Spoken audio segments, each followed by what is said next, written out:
ముందుగా ఎవరైతే కొత్తగా ఛానల్ చూస్తున్నారో ఈ ఛానల్లో చెప్పే ప్రతి ఒక్కటి ప్రీవియస్ ఇయర్ రైల్వే పేపర్లోని ప్రశ్నలు. అలాగే మీరు రైల్వేలో ఏ ఎగ్జామ్కి ప్రిపేర్ అవుతున్నా మన ఛానల్ అనేది 100% మీకు ఉపయోగపడుతుంది.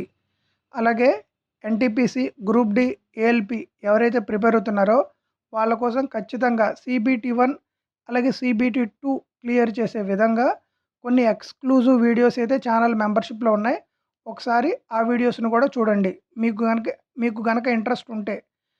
అలాగే మీరు మెంబర్షిప్ తీసుకునేటట్లయితే కనుక ఆటో పేని డిజేబుల్ చేసుకోండి. అంటే మీకు ఒకసారి మీరు తీసుకున్నాక మీకు ఉపయోగపడదు అని మీరు భావిస్తే నెక్స్ట్ మంత్ నుంచి అది ఆటో రెన్యువల్ అవ్వదు. ఎవరు ఇలా చెప్పరు. 1 మంత్ మీరు తీసుకొని వీడియోస్ చూడండి. ఈ 1 మంత్ లోపే ఎన్టీపీసీ CBT1 ఎగ్జామ్ డేట్స్ అన్నీ వచ్చేస్తే మీ ప్రిపరేషన్ అనేది ఎంత బూస్ట్ అవుతుందో మీకే అర్థమవుతుంది.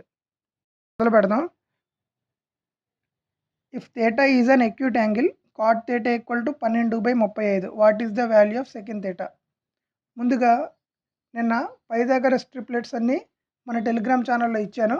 మళ్ళీ ఒకసారి ఇక్కడ చెప్తాను చూడండి. 12 ఇచ్చాడు, 35 ఇచ్చాడు. ఇంకొక సైడ్ ఏమవుతుందమ్మా? 37 అవుతుంది. ఎందుకని? ఇవి రైట్ యాంగిల్ ట్రయాంగిల్లోని ట్రిప్లెట్స్ కాబట్టి. cot theta అంటే ఏంటి? Adjacent side by opposite side. Second theta అంటే ఏంటి? Hypotenuse by adjacent side. నాకు ఎంత ఇచ్చాడు? 12/35. నాకు కావాల్సింది ఈ వాల్యూనే కదా. ఆల్రెడీ 37 ఉంది. 37 అనేది ఏమవుతుంది? హైపోటెన్యూస్. ఎలా చెప్పాను?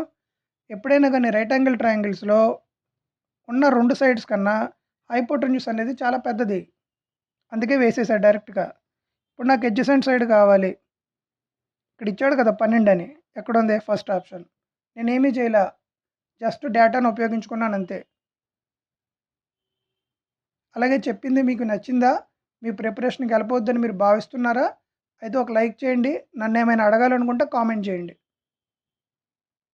ఒక చిన్న కాన్సెప్ట్ ఉందమ్మా, నేర్చుకోండి. Amount equal to principal plus interest. ఇది నేర్చుకుంటే 1 మార్క్ వస్తుందండి. ఇప్పుడు చేద్దాం చూడండి. సమ్ ఆఫ్ మనీ ఉందంట. 7.2 ఇయర్స్కి ఇంత అమౌంట్ అయిందంట. ప్రిన్సిపల్ ఇవ్వలేదండి, అమౌంట్ అయిందంట. టైం పీరియడ్ ఇచ్చాడు, అంటే రేట్ ఆఫ్ ఇంట్రెస్ట్ కూడా ఇవ్వలేదని అర్థం. If the simple rate of the interest was 2% per annum more. ఇంతకుముందు నేను X అనుకున్నాను అనుకోండి, ఇప్పుడు X+2 అవుతుందంట రేట్ ఆఫ్ ఇంట్రెస్ట్. ఇంతకుముందు R అనుకుంటే ఇప్పుడు R+2. ఇంతకుముందు B అంటే ఇప్పుడు B+2. అప్పుడు ఇంత అమౌంట్ అయిందంట. మళ్ళీ ఎంత? 6,272. అయితే ప్రిన్సిపల్ ఎంత అని అడిగాడు. చేసేద్దాం రండి. ఇదే ఫార్ములా నుంచి చేద్దాం. ఫస్ట్ ప్రిన్సిపల్ నాకు ఇవ్వాల, ఇంట్రెస్ట్ సింపుల్ ఇంట్రెస్టే కదా. ఇంట్రెస్ట్ ఫార్ములా ఏంటి? Principal into time. ఎంత ఇచ్చాడు? 7.2. రేట్ ఆఫ్ ఇంట్రెస్ట్ నాకు ఇవ్వాల బై 100 ఈక్వల్ టు ఏమవుతుంది? ప్రిన్సిపల్ ప్లస్ ఇంట్రెస్ట్ అమౌంట్ ఎంత ఇచ్చాడు? 5768. అలాగే రెండో కేసు కూడా రాద్దాం రండి. ప్రిన్సిపల్ నాకు ఇవ్వాల, మళ్ళీ ప్రిన్సిపల్ పి, టైం పీరియడ్ ఇందాకటిదే కదా. రేట్ ఆఫ్ ఇంట్రెస్ట్ ఎంత? 2% మోర్ అన్నాడు, అంటే R+2 బై 100. జాగ్రత్తగా చూడండి. Principal plus interest equal to amount ఎంత ఇచ్చాడు? 6272. ఇది సాల్వ్ చేస్తే 1 మార్క్ వస్తుంది. ఇప్పుడు నేను చేస్తూ ఉంటాను, జాగ్రత్తగా చూడండి అమ్మా. ఇదెంత? 100p. 100ని కనుక నేను ఎల్సిఎం తెస్తే ఏమొస్తుంది? 5768 ఇంటూ 00. ఇక్కడ 100p ప్లస్ 7.2 PRే కదా. నేనేం చేస్తానంటే ఇక్కడ 100p రాస్తా, మైనస్ 100p అని రాస్తా. ఇప్పుడు ఇటే పక్కన కూడా 100ని ఎల్సిఎం తెస్తా. 100p ప్లస్ ఇక్కడ కూడా 7.2 PR plus 14.4 P equal to 6272 into 100. మీకు అర్థం కావాలని ఇంత క్లియర్గా రాస్తున్నా, లేకపోతే ఈ పాటికి కొట్టేసి వేరే ప్రాబ్లంలోకి వెళ్ళిపోయేవాళ్ళం. నేర్చుకునేటప్పుడు నిదానంగా నేర్చుకోండి. ప్రాక్టీస్ చేసేటప్పుడు పిచ్చపిచ్చగా చేయండి. ఇక్కడ కూడా 7.2 పిఆర్ ఈక్వల్ టు 627200 ఏమేమి వదిలేసాం? ఇక్కడ ఒక 100p 14.4p అంటే ఎంత? -114.4p. చూడండమ్మా 7.2 పిఆర్ ఈక్వల్ టు ఎంత వచ్చింది? 7.2 పిఆర్ ఈక్వల్ టు మళ్ళీ నాకు ఇక్కడ ఎంత వచ్చింది? ఇప్పుడు ఈ రెండింటిని ఈక్వల్ చేస్తే సరిపోతుంది. అంటే 627200లో నుంచి 576800 తీస్తే ఎంత? 50400. ఇక్కడ ఒక 100p ఉంది, ఇక్కడ ఒక 114.4p ఉంది. అంటే డిఫరెన్స్ చేస్తే ఎంత? 14.4p. p equal to 50400 by 14.4 రాయకుండా పాయింట్ ఎలిమినేట్ చేసి పైన 0 రాస్తా. క్యాన్సిల్ చేద్దామా? చివరిలో 44 ఉంది కదా, 4 ఎక్కం నుంచి మొదలు పెడదాం. 4 మూల 12, ఇది ఒక 6 సార్లు. 4 ఎక్కంలో 12 4 48, 6 సార్లు. పక్కన ఒక 3 సున్నాలు ఉన్నాయి. 9 ఎక్కంలో ఇది 4 సార్లు. 9 ఎక్కంలో 14 00. 4 ఎక్కంలో 4 మూల 12, 25, 35 ఉండాలి. ఇది కాదు, ఇది కాదు, ఇది కాదు. First option. మళ్ళీ చేద్దాం. పక్కన ఒక 2 సున్నాలు. అయిపోయింది. నేనేమీ చేయలే, ఒకే ఒకటి అప్లై చేసా. అదేంటి? Amount equal to principal plus interest. Basics ఎంత స్ట్రాంగ్గా ఉంటే ఎంత పెద్ద ప్రాబ్లం అయినా ఈజీగా పడిపోతుంది. ఇది CBT 2లోని ప్రాబ్లం అమ్మ. హైపోటెన్యూస్ ఇచ్చాడమ్మా. దేంది? రైట్ ఐసోసెలస్ ట్రయాంగిల్ది ఏరియా కనుక్కోమన్నాడు. నేను ఒక ఫార్ములా చెప్పా. హైపోటెన్యూస్ అంటే ఏమని చెప్పా? A√2 అని. దేనికి ఈక్వల్? 34√2. చూడండి, A√2 hypotenuse formula equal to, ఇక్కడ ఆల్రెడీ హైపోటెన్యూస్ ఇచ్చాడు 34√2 అని. √2 క్యాన్సిల్. అప్పుడు A ఈక్వల్ టు 34. ఏంటమ్మా ఇది? Right isosceles triangle. అప్పుడు ఏరియా కావాలంటే ఫార్ములా ఏంటమ్మా? Half into base into height. Half into 34 into 34.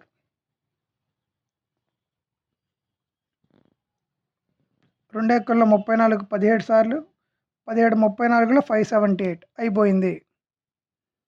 నేను ఎందుకు half into base into height formula రాశానమ్మా?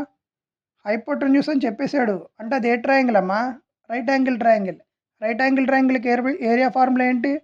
Half into base into height. నేను ఇందాక చెప్పలా, ఫ్లోలో చెప్పాను. ఇప్పుడు ఎందుకు చెప్తున్నానంటే తెలియని వాళ్ళ కోసం. నెక్స్ట్ వీడియోస్లో నుంచి చెప్పను. ఎప్పుడైనా హైపోటెన్యూస్ అని కనబడితే రైట్ యాంగిల్ ట్రయాంగిల్ అని వెళ్ళిపోవాలి, గుర్తుపెట్టుకోండి. అలా కాకుండా ఇక్కడ హైపోటెన్యూస్ అనే పదం లేకుండా ఉండుంటే మనం వేరే మెథడ్లో చేసేవాళ్ళం.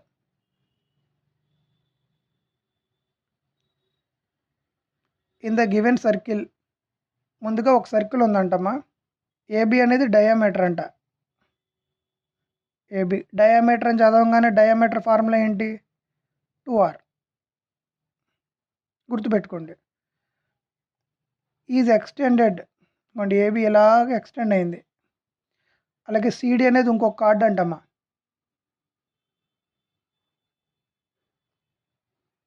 CD కూడా అలా ఎక్స్టెండ్ అయింది అట్ P దగ్గర. 2 ఇక్కడ కలుసుకున్నాయి, ఇక్కడ P పెడదాం. If the length of the line segment of APCDDPR. First AP ఇచ్చాడు, ఎంత? 18. అంటే ఈ మొత్తం కలిపితే 18 అమ్మ. తర్వాత CD ఇచ్చాడు, అంటే ఎంత? 3. ఇదిగోండి, ఈ మొక్క 3. తర్వాత DP ఇచ్చాడు 9. నన్ను ఏమడిగాడు? Radius of the circle. ఇలా చూసి అలా పెట్టచ్చు. ముందుగా నేనే బ్లాక్ కలర్ పెన్నుతో డయాగ్రామ్ని నీట్గా ఎక్కడైతే అండర్లైన్ చేస్తున్నానో అలా చూడండి, ఇంకెప్పటికీ మర్చిపోరు. ఫస్ట్ నేనేం చేస్తానంటే ఇలా పెద్ద లైన్ తీసుకుంటా, అంటే AP. ఇప్పుడు రెడ్ కలర్ పెన్తో రాస్తున్నాను చూడండి, PB. AP into PB equal to మళ్ళీ CP ఇంటూ PD. గుర్తుపెట్టుకోండి, చాలా చాలా ఇంపార్టెంట్. ఏపీ ఎంత ఇచ్చాడు? 18. పీబీ ఎంత? నాకు తెలియదు కదా, ఎక్స్ అనుకుందాం. సిపి ఎంత? సిపి అంటే ఇది మొత్తం కదా, 9కి 3 కూడా కలపాలి, 12. పీడీ అంటే ఎంత? ఇదిగోండి ఇక్కడ ఉన్నాయి 9. 9 ఎక్కల్లో 18, 2 సార్లు, 2 12లో 6 సార్లు, ఎక్స్ ఈక్వల్ టు 6. ఎక్స్ అంటే ఏమనుకున్నా? పీబీ. ఇది 6, ఇది మొత్తం కలిపితే 18, అంటే ఇదంతా 12. క్వశ్చన్లో ఏమన్నాడు? ఏబి అనేది ఏంటంట? డయామీటర్. డయామీటర్ 12 అంటే 2r ఈక్వల్ టు 12. అప్పుడు radius r equal to 6. Fourth option. చాలా చాలా క్లియర్గా చెప్పాను, చాలా స్లోగా చెప్పాను. మీరు పెన్ను పేపర్ మీద పెడితే 1 మినిట్లో అలా తెగిపోతుంది. A man purchase a machine. 2450 రూపాయలు కొనుక్కున్నాడు. 10% గెయిన్ వచ్చిందంట. అప్పుడు సెల్లింగ్ ప్రైస్ ఎంత అన్నాడు. చూడండి అమ్మా, 100 అని తీసుకున్నాను అనుకోండి, ఇందులో 10% అంటే ఒక జీరో ఎలిమినేట్ చేయడమేగా. ఇప్పుడు 200 అనుకున్నాను అనుకోండి, దీంట్లో 10% అంటే ఒక జీరో ఎలిమినేట్ చేసి 20 కదా. ఇప్పుడు ఈ లెక్కలో 10% అంటే ఎంత? 245 కదా. ఇది గెయిన్ అన్నాడు. నన్ను ఏమడిగాడు? సెల్లింగ్ ప్రైస్ అడిగాడు. కాస్ట్ ప్రైస్కి గెయిన్ కలిపితే వచ్చేది సెల్లింగ్ ప్రైజే కదా. 5, 9, 6, 2 ఎక్కడుంది? First option. LCM and HCF మీద కంప్లీటెడ్గా 2021లో జరిగిన ఎన్టీపీసీ షిఫ్ట్లోని అన్ని పేపర్లు కలిపి ఒక వీడియో చేసి పెట్టా, మెంబర్షిప్లో ఉంది. ఒకసారి ఇలా వీడియో చూసేయండి. అలాగే రేషియో ఆఫ్ ది 2 నెంబర్లు ఇచ్చాడు, వాటి యొక్క హెచ్సిఎఫ్ ఇచ్చాడు, ఎల్సిఎం అడిగాడు. ఫస్ట్ 3, 7 చూడండి. 3, 7 నెంబర్ అయితే వాటి హెచ్సిఎఫ్ కనుక 3 అయితే ఆ నెంబర్లు ఏమవ్వాలమ్మా? రేషియో ఇంటూ హెచ్సిఎఫ్ 7 ఇంటూ అలాగే హెచ్సిఎఫ్ 3, 9, 21. ఇప్పుడు మనం చేసింది కరెక్టా కాదని మీకు ఎవరికైనా డౌట్ వస్తే 9కి 21కి హెచ్సిఎఫ్ తీయండి, 3 వచ్చుద్ది. ఇప్పుడు సమ్ చేద్దాం. నన్ను అడిగింది ఏంటిది? ఎల్సిఎం అడిగాడు. 9కి 21కి. 21 పెద్ద నెంబర్, 21లో 9 పోదు. 21 రోజుల 42లో 9 పోదు. 21 3 63, 9 పోతుంది. ఆన్సర్ ఎంతమ్మా? 63. ఇన్ ద గివెన్ సర్కిల్, ముందుగా ఒక సర్కిల్ తీసుకుందాం. అలాగే ఏబి అండ్ సిడి అనేవి కార్డ్స్ అంట. చూడండి, ఫస్ట్ నేను ఏబి తీసుకుంటున్నా, ఇది ఏబి. తర్వాత ఇలా తీసుకున్నా, దీన్ని సిడి అంటున్నా. అయితే ఇవి ఇంటర్సెక్ట్ అయ్యే ప్లేస్ని పి అంటున్నా. సిపి 3 అంట, డిపి 8 అంట. అలాగే length of the AP and PBR natural numbers. ఎంతో ఇవ్వాల numbers. Which of the following cannot be length of the AB. AB కానిది ఏంటి అని అడిగాడు. ఏబీ అంటే అసలు ఏంటో చూడండి లెక్కలో. ఏబీ అంటే ఏపీ ప్లస్ పీబీ. డయాగ్రామ్ చూడండి, బాగా అర్థమవుద్ది. ఏబీ అంటే ఇక్కడ వరకు ఏపీ, అలాగే ఇక్కడ వరకు పీబీ. ఇప్పుడు నేను ఏం చేస్తున్నానో కొంచెం అబ్జర్వ్ చేయండి చాలు. AP into PB equal to, అంటే ఇదిగోండి, AP into PB equal to మళ్ళీ సిపి ఇంటూ పీడీ అవుతుందమ్మా. సిపి 3 ఇచ్చాడు, పీడీ 8 ఇచ్చాడు, అంటే 24. So AP into PB equal to 24. నాకు ఏపీ ప్లస్ పీబీ కావాలి. ముందుగా ఫస్ట్ ఆప్షన్ తీసుకుందాం, 10 అని. సో ఏబీ అనేది 10 అయింది అనుకోండి అమ్మా. అప్పుడు AP plus PB equal to ఎంత అవ్వాలి? అలాగే ఏపీ ఇంటూ పీబీ ఖచ్చితంగా నాకు 24 కావాలి. నేనేం చేస్తానంటే ఈ 10ని 6 + 4 తీసుకుంటా, ఏపీ ప్లస్ పీబీ అంటే 6కి 4 కలిపితే 10. అలాగే ఏపీ ఇంటూ పీబీ ఇదిగోండి 6 ఇంటూ 4 24కి, ఇదిగోండి ఈ 24 సరిపోయింది. So first option satisfied. నన్ను కెనాట్ అన్నాడు కదా, అంటే ఇది కాదు.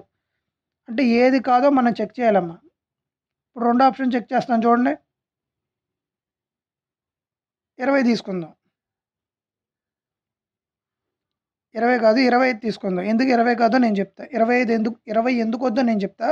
ఫస్ట్ 25 తీసుకుందాం. ఇదిగోండి ఏబి అనేది నేను 25 తీసుకున్నాను అనుకోండి. ఇప్పుడు ఏపీ 24 పీబీ 1 అనుకోవచ్చు కదా. 24 కోటి కలిపితే 25 సాటిస్ఫై అయింది. ఇక్కడ కూడా ఏపీ 24 పీబీ 1 అనుకుంటాను. ఒక 24 సో 25 కూడా సాటిస్ఫై అయింది కాబట్టి మన ఆన్సర్ థర్డ్ ఆప్షన్ కూడా కాదు. ఇప్పుడు 14 తీసుకుంటాను రండి. ఇప్పుడు ఏబీ 14 తీసుకున్నాను అనుకోండి. అప్పుడు ఏపీ ప్లస్ పీబీ ఎంత అవ్వాలి? 14 కావాలంటే ఇదిగోండి 12కి 2 కలిపితే 14 సరిపోయింది. ఇక్కడ కూడా 12 × 2 24 వచ్చింది 24 సరిపోయిందిగా. సో ఇది కూడా కాదు.